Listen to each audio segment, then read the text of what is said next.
శ్రీమాత్రే నమ. జ్యోతిష్య జ్ఞాన దీపిక ఛానల్కు స్వాగతం. ఈ వీడియోలో ఆలస్య వివాహం గురించి తెలుసుకుందాం. సాధారణంగా అమ్మాయిలైనా అబ్బాయిలైనా ఒక 25-26 రాగానే ఇప్పుడు వివాహం చేసుకోవాలి అని అనుకుంటూ ఉంటారు. కానీ కొంతమందికి 30 ఇయర్స్ దాటితే కానీ వివాహం అవుతుంది. 30-35 ఇయర్స్కి వివాహం అవుతూ ఉంటుంది. అంటే చాలా ఆలస్యంగా వివాహం అవుతూ ఉంటుంది. చాలామందికి ఉన్నటువంటి అపోహ లేదా ఒక సందేహం ఏంటంటే కుజదోషం ఉండడం వల్లే ఈ వివాహం ఆలస్యమైంది అని అనుకుంటూ ఉంటారు. కుజదోషం ఉండడం వల్ల మాత్రమే వివాహం ఆలస్యం కాదు అనేది ఎన్నో కారణాలు ఉంటాయి. కుజదోషం అందులో ఒక కారణం మాత్రమే. అది కాకుండా వివాహాలు ఆలస్యం కావడానికి ఎన్నో కారణాలు ఉంటాయి. ఆ కారణాలు కొన్ని తెలుసుకునే ప్రయత్నం ఈ వీడియోలో తెలుసుకుందాం. అంటే అసలు వివాహం ఎందుకు ఆలస్యం అవుతుంది?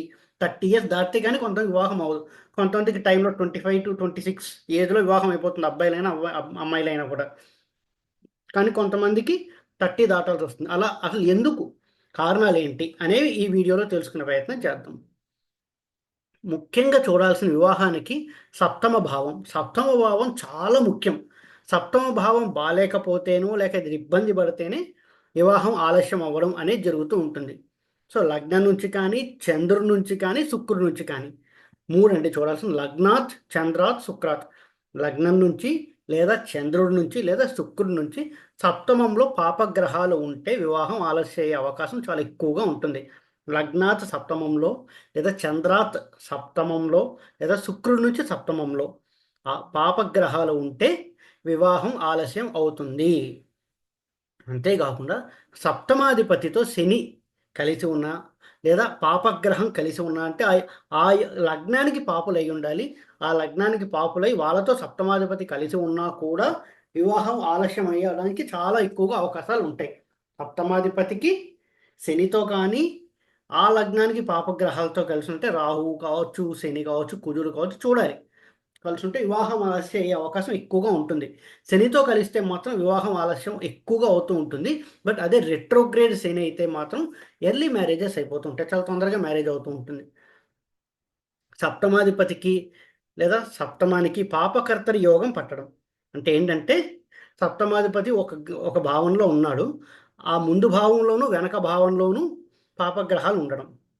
ఒక భావంలో సప్తమాధిపతి ఉంటే దాని ముందు భావంలోను వెనక భావంలోను పాపగ్రహాలు ఉంటే దాన్ని పాపకర్తరి యోగం అంటాం. అలాగే సప్తమానికి ముందు అంటే 6లోను 8లోను పాపగ్రహాలు ఉన్నాయనుకోండి, అప్పుడు కూడా పాపకర్తరి యోగం అంటాం. అంటే పాడైందని చెప్పొచ్చు. రెండు పాపగ్రహాల మధ్య ఆ భావం ఇరుక్కుంది లేదా గ్రహం ఇరుక్కుంది అని చెప్తే సప్తమ భావం పాడైందంటాం. అప్పుడు కూడా వివాహం ఆలస్యం అయ్యే అవకాశం కొంతవరకు ఉంటుంది. ఆలస్య వివాహంలో కుజుడే కాకుండా శని యొక్క పాత్ర కూడా ఉంటుంది. అసలు శని ఏ విధంగా ఆలస్యానికి కారకుడు అనుకుంటే, శని అంటేనే డిలేడ్ ప్లానెట్. ముందు ఏది ఇవ్వాలనుకున్నా ఆలస్యంగా నిదానంగా ఇస్తాడు శని. శుక్రుడు, గురుడు ఇటువంటి ప్లానెట్స్ ముఖ్యంగా శుక్రుడు చాలా బాగా ఇస్తాడు రిజల్ట్స్. ఇది క్వైట్ ఆపోజిట్ శని. చాలా నిదానంగా ఇస్తాడు రిజల్ట్. డిలేడ్ ప్లానెట్ అంటాం. శని కూడా ఒక భావం ఒక రాశి నుంచి ఇంకొక రాశికి ట్రాన్సిట్ జరగడానికి 2.5 సంవత్సరాలు తీసుకుంటుంది. అటువంటి డిలేడ్ ప్లానెట్ యొక్క పాత్ర ఈ వివాహానికి ఎలా ఉంటుందని చూసుకుంటే, లగ్నంలో శని ఉండడం లేదా లగ్నాన్ని శని చూడడం. లగ్నంలో ఉండే శని సెవెంత్ దృష్టితో అంటే దృష్టితో సప్తమ భావాన్ని చూస్తూ ఉంటాడు. సో ఆ విధంగా కూడా వివాహం ఆలస్య అవకాశం ఎక్కువగా ఉంటుంది. లేదా లగ్నాన్ని శని చూస్తున్నా కూడా వివాహం కొంతవరకు ఆలస్యం అవుతుందని చెప్పుకోవచ్చు. సప్తమాధిపతితో శని కలిసి ఉన్నా లేదా సప్తమాధిపతిని శని చూస్తున్నా, సప్తమాన్ని శని చూస్తున్నా, సప్తమాధిపతితో శని కలిసి ఉన్నా, సప్తమాధిపతిని శని చూస్తున్నా లేదా సప్తమ భావాన్ని శని చూస్తున్నా, అప్పుడు కూడా వివాహం ఆలస్యమయ్యే అవకాశం ఎక్కువగా ఉంటూ ఉంది. ఇంకా చంద్రుడు శని యొక్క కలయిక లేదా దృష్టి రాశిలో కావచ్చు, నవాంశలో కావచ్చు, D1 లేదా D9 చార్ట్లో చంద్రశనుల యొక్క యుతి కలయిక లేదా చంద్రుడు శని పరస్పర దృష్టి ఈ విధంగా ఉన్నా కూడా కొంతవరకు వివాహం ఆలస్యం అవుతుంది. అంటే వాళ్ళ మైండ్లో వివాహం చేసుకోవాలనే థాట్ చాలా లేట్గా వస్తుంది. అంటే లైఫ్లో సెటిల్ అవ్వకపోవడము ఎన్నో కారణాలు ఉంటాయి. ఇంట్లో ఉన్న పరిస్థితులు కావచ్చు, వివాహం ఆలస్యమయ్యే అవకాశాలు ఎక్కువగా కనిపిస్తూ ఉంటాయి. లగ్నం నుంచి లేదా శుక్రుడి నుంచి శని అష్టమంలో ఉంటే కూడా వివాహం కొంతవరకు ఆలస్యమయ్యే అవకాశం ఎక్కువగా ఉంటుంది. అంటే ఆ, అత్తగారింటికి సంబంధించిన భావంలో శని ఉంది కాబట్టి డిలే అవుతుంది అక్కడ. అష్టమం అంటే ఏంటి? అత్తగారింటిని కూడా సూచిస్తూ ఉంటుంది అక్కడ శని ఉన్నాడు కాబట్టి లగ్నం నుంచి కావచ్చు, శుక్రుడి నుంచి కావచ్చు. సో ఆ నెక్స్ట్ ఫేజ్ మ్యారీడ్ లైఫ్ అనేది డిలేగా స్టార్ట్ అవుతుంది, వాళ్ళకి లేట్గా స్టార్ట్ అవుతుంది. అది కూడా ఆలస్య వివాహానికి కారణం అవుతూ ఉంటుంది. ఇక గురు శనుల యొక్క కలయిక లేదా దృష్టి. గురుడు కూడా వివాహానికి ముఖ్యమైన పాత్ర వహిస్తూ ఉంటాడు. గురుడు కూడా అనుకూలంగా ఉంటే వివాహం కరెక్ట్ టైంకి అవుతూ ఉంటుంది. అలాంటి గురుడితో శని కలిసి ఉన్నాడు అనుకోండి, చాలా డిలేడ్గా అవుతుంది మ్యారేజ్, ఆలస్యంగా వివాహం అవుతుంది. ఈ విధంగా శని యొక్క పాత్ర అంటే లగ్నంలో శని ఉండడం, లేదా లగ్నాన్ని శని చూడడం, లేదా సప్తమాన్ని శని చూడడం, సప్తమాధిపతితో శని కలిసి ఉండడం, సప్తమాధిపతిని శని చూడడం, శనుల యొక్క కలయిక లేదా చంద్రశనుల మధ్య దృష్టి, గురు శనుల యొక్క కలయిక, గురు శనుల దృష్టి, ఇవన్నీ ఆలస్య వివాహానికి కారణమవుతూ ఉంటాయి. ఒక కుజదోషం మాత్రమే ఎప్పుడు అవదండి, ఎన్నో కారణాలు ఉంటాయి. దాంట్లో ఇవి కొన్ని. ఇక నెక్స్ట్ శుక్రుడు యొక్క పాత్ర. శుక్రుడు అంటేనే డిఫాల్ట్గా మ్యారిటల్ ప్లానెట్ అని చెప్పొచ్చు. వైవాహిక సౌఖ్యం బాగుంటుందా బాగుండదా అంటే శుక్రుడిని చూసి చెప్పచ్చు. శుక్రుడు కాస్త బాగున్నాడు, మంచి ప్లేసెస్లో ఉన్నాడంటే వైవాహిక జీవితం బాగుంటుంది అని చెప్పొచ్చు. అటువంటి శుక్రుడు కూడా ఈ వివాహం ఆలస్యం చేయడానికి కొన్ని సందర్భాల్లో కారణమవుతూ ఉంటాడు. ఇప్పుడంటే శుక్రుడు అస్తంగత్వం పొందడం. అస్తంగత్వం అంటే ఏంటి? రవి అనే గ్రహంతో, సూర్యగ్రహంతో, రవి గ్రహంతో ఏ గ్రహం కలిసినా కూడా ఆ గ్రహం అస్తంగత్వం పొందింది అని చెప్తాం. శుక్రుడు రవి కలిసి ఒక భావంలో ఉండి శుక్రుడు కనుక అస్తంగత్వం పొందితే అంటే రవి వెనకాల నుండి శుక్రుడు ముందర ఉండాలి. రవి యొక్క కిరణాలు శుక్రుడి మీద పడుతున్నప్పుడు శుక్రుడు నిర్వీర్యం అయిపోతూ ఉంటాడు. ఆ సందర్భంలో కూడా అస్తంగత్వం పొందడం ఉంటాం. శుక్రమౌఢ్యం అంటూ ఉంటాం మనం పంచాంగంలో చూస్తే కూడా. రవి శుక్రులు కలిశారంటే అప్పుడు ముహూర్తాలు ఉండవు అంటాం. అటువంటి సందర్భాల్లో కూడా వివాహం చాలా ఆలస్యం అవుతుంది, వైవాహిక సౌఖ్యం కూడా సరిగ్గా ఉండదు అని చెప్పుకోవచ్చు. లేదా శుక్రుడు నీచ పట్టినా కూడా, నీచ భంగం జరిగితే చాలా బాగుంటుంది. నీచ పట్టి భంగం జరగకపోతే కూడా వివాహం అంత సులభంగా అవ్వదు. లేదా శుక్రుడికి పాపకర్తరి యోగ రావడం. పాపకర్తరి యోగం అంటే ఏంటి? ఇందాక చెప్పుకున్నాం, ఒక గ్రహానికి లేదా భావానికి ముందు వెనక వైపులా పాపగ్రహాలు ఉండడం. శుక్రుడు పాపకర్తరి యోగంలో ఉన్నా కూడా ఆలస్య వివాహం అవుతూ ఉంటుంది. అంతేకాకుండా శుక్రుడు అష్టమంలో ఉన్నాడు అనుకోండి, వివాహం చాలా ఆలస్యం అవుతుంది, అయిష్టత అనేది ఉంటుంది. లేదా వివాహం చేసుకున్నా కూడా మెటీరియలిస్టిక్ డిజైర్ సాటిస్ఫై కావు. శుక్రుడు అష్టమంలో ఉంటే వివాహం చాలా ఆలస్యం అవుతూ ఉంటుంది. అంతేకాకుండా మెటీరియలిస్టిక్ డిజైర్స్ అనేవి సాటిస్ఫై అవ్వవు వాళ్ళకి. హార్మోనీ సరిగ్గా ఉండదు, సాధారణంగా ఉంటుంది మ్యారీడ్ లైఫ్ అని చెప్పుకోవచ్చు శుక్రుడు అష్టమంలో ఉంటే. వాళ్ళకి వివాహం పైన అయిష్టత కూడా కలిగే అవకాశం కొంతవరకు ఉంటుంది.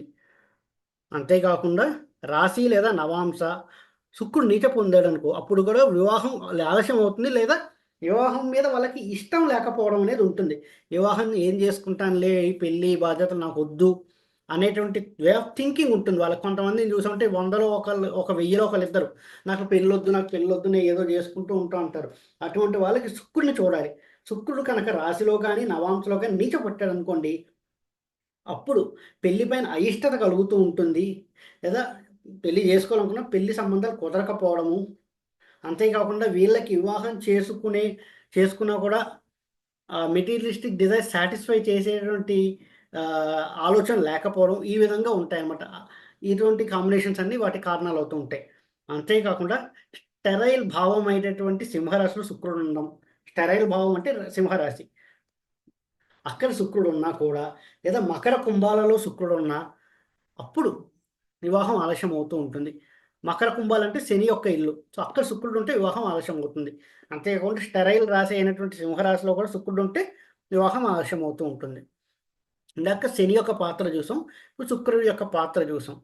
ఇక అందరికీ తెలిసిందే కుజదోషం. ఇది సాధారణంగా ఉంటే కుజదోషం కొంతవరకు వివాహం ఆలస్యం అవుతుందని చెప్పుకోవచ్చు. దానికి నివారణ చేసుకుంటూ ఉండాలి, కుజదోష నివారణ చేసుకుని.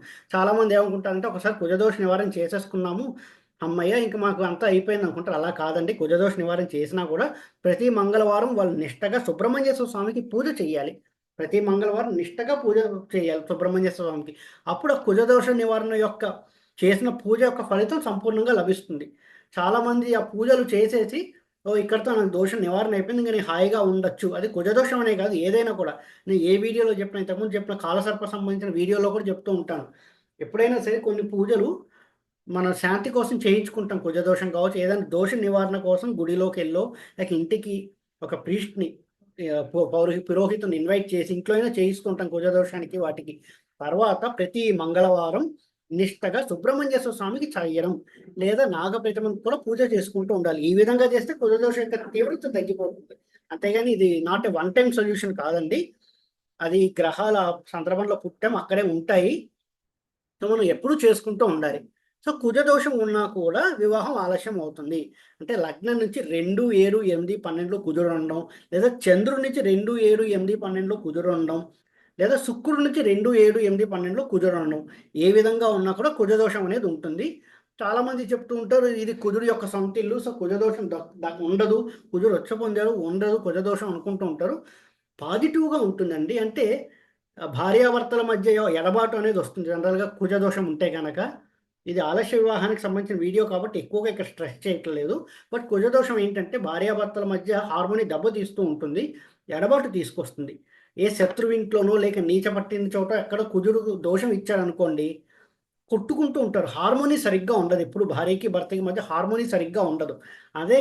అంతేకాకుండా అదే ఏ ఉచ్చలోనూ, సొంత ఇంట్లోనూ కుజదోషం ఏర్పడితే వాళ్ళ ఇద్దరి మధ్య అనురాగం బాగుంటుంది కానీ ఎప్పుడు ఎడబాటు ఉంటుంది.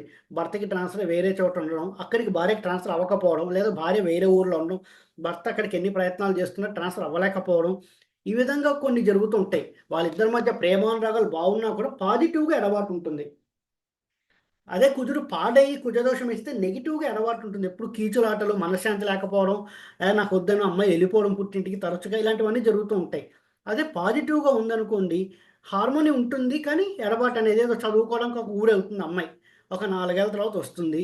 సో, ఆ 4 ఏళ్ళు ఎప్పుడొస్తుందా అని ఎదురు చూస్తుంటాడు. ఈ విధమైన ఎడబాట్లు ఎక్కువగా వస్తూ ఉంటాయి ఈ కుజదోషం వల్ల. సో, ఆలస్య వివాహం అనేది కుజదోషం వల్ల మాత్రమే కాదు, శని పాత్ర, శుక్రుడి పాత్ర కూడా ఉంటాయి. ఇక అసలు వివాహం ఎప్పుడు జరుగుతుంది? అన్నీ చూసుకుంటుంటే అన్నీ బాగున్నాయి. ఎ గ్రహాలన్నీ మంచి స్థితిలో ఉన్నాయి. కానీ వివాహం అవ్వట్లేదు అనుకుంటే చూడాల్సింది దశ కూడా చూడాలి. సప్తమాధిపతి దశ నడుస్తూ ఉండాలి. అది ఏదో నవాంశలో కావచ్చు, D1లో కావచ్చు. సప్తమాధిపతి దశ నడవాలి. లేదా సప్తమంలో ఉన్న గ్రహ దశలు నడవాలి. సప్తమంలో ఒక గ్రహం ఉంది. ఆ దశ నడుస్తూ ఉండాలి. Either D1 or D9.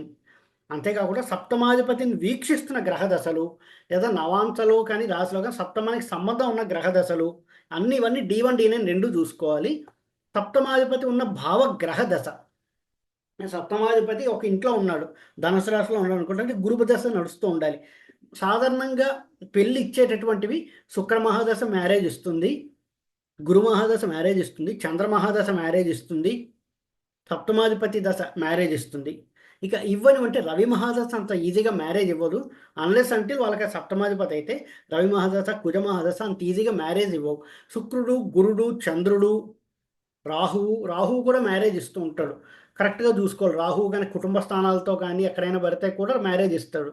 ఆ దశలు నడుస్తున్నప్పుడు కూడా వివాహం అయ్యే అవకాశం ఉంటుంది. 2 ఇంకొకటి 2, 11 స్థానాల్లో ఉన్నటువంటి దశలు.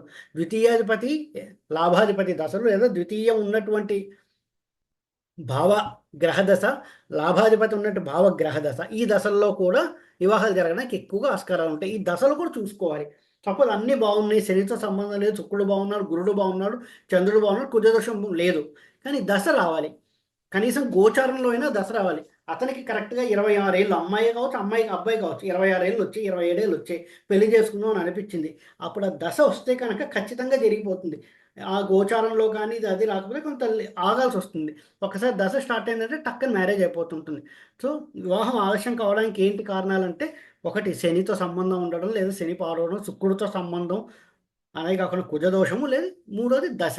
ఈ దశ తిరగడానికి కూడా చూసుకుంటూ ఉండాలి. దశ బాగున్నప్పుడు కూడా వివాహం అయ్యే అవకాశాలు ఎక్కువగా కనిపిస్తూ ఉంటాయి.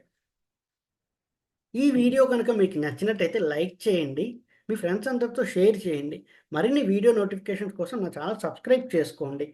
ఎవరైతే నా దగ్గర ఆస్ట్రాలజీ కోసం కన్సల్ట్ అవ్వాలి అనుకుంటున్నారో, ఈ కింద కనిపిస్తున్న నంబర్‌కి డిస్క్రిప్షన్‌లో నంబర్ ఇవ్వడం జరుగుతుంది.